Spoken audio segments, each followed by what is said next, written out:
سلام، اوس هم د 11 بجو خبرونه. افغان حکومت د امریکا د ولسمشر د وروستیو څرګندونو په غبرګون کې ویلي د افغانستان ملت هیڅ بهرني قدرت ته د خپل برخلیک د ټاکلو اجازه نه ده ورکړې او نه به یې ورکړي. د ولسمشرۍ ماڼۍ د خبرپاڼې له مخې له نړۍ او په ځانګړې توګه له امریکا سره د افغان دولت شراکت او همکاري د متقابلو ګټو او متقابل درناوي پر بنسټ دی. نو زموږ د هیواد اساسي برخلیک د بهرنیو دولتونو د مشرانو په ناستو کې د افغانانو د زعامت له حضور پرته نشي ټاکل کېدلی او زموږ افغانستان به تل د نړۍ د سیاست په صحنه کې په صلابت او عظمت پاتې شي. افغان دولت همداراز د دوه همکارو دولتونو ترمنځ هر اړخیزو اړیکو ته په کتو له ډیپلوماتیکو او دولتي لارو له واشنګټنه د پاکستان له لومړي وزیر سره د ولسمشر ټرمپ د څرګندونو صراحت او توضیحات غوښتي دي.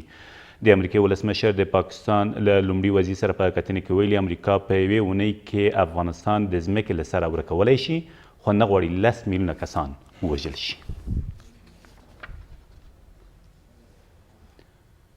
د امریکا ولسمشر دې ته په نغوڅ سره چې د افغانستان لانجه پوځي حل لاره نه لري وایي امریکا دا توان لري چې په یوې اونۍ کې د افغانستان په جګړې کې بریالی شي خو نه غواړي په دې کار سره 10 میلیونه کسان ووژل شي.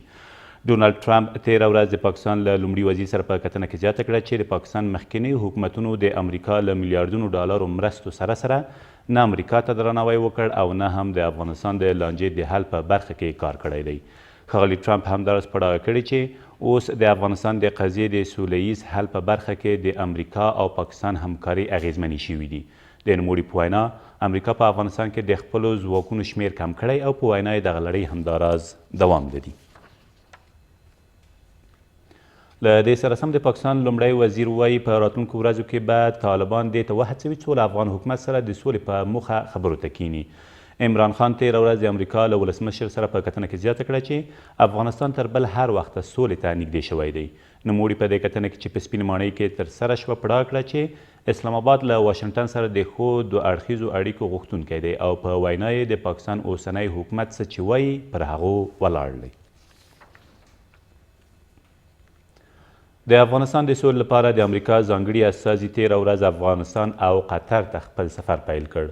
د امریکا د بهرنیو چارو وزارت د خبرپاڼې له مخې زلمی خلیلزاد به په دې 10 ورځني سفر کې له افغان چارواکو او نورو سیاسیونو سره د سولې اړوند مسایلو په اړه خبرې وکړي. د سرچینې د معلوماتو له مخې ښاغلی خلیلزاد به له افغانستان وروسته د قطر په دوحې کې له طالب استازو سره هم لیدکاته او خبرې اترې وکړي.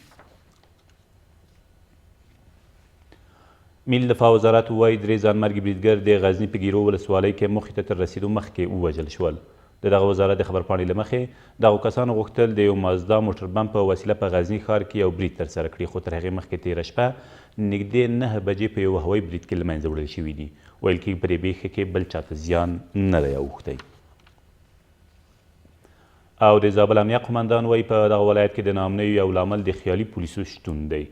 سید معراج سادات زیاتوي په تېرو څو میاشتو کې چې په دې ولایت کې ماموریت پیل کړی د دې ولایت په مرکزه ولسوالیو کې د پولیسو په لیکو کې تر 1500 زیات خیالي پولیس پیدا کړي چې له کلونو راهیسې تنخواوې اخیستل کېدې خو دندو ته نه حاضرېدل. نوموړي له عدلیه او قضایي بنسټونو غوښتي چې دا موضوع په جدي توګه وڅېړي. دا تر دې مهاله وروستي خبرونه، تر بیا مو الله مل.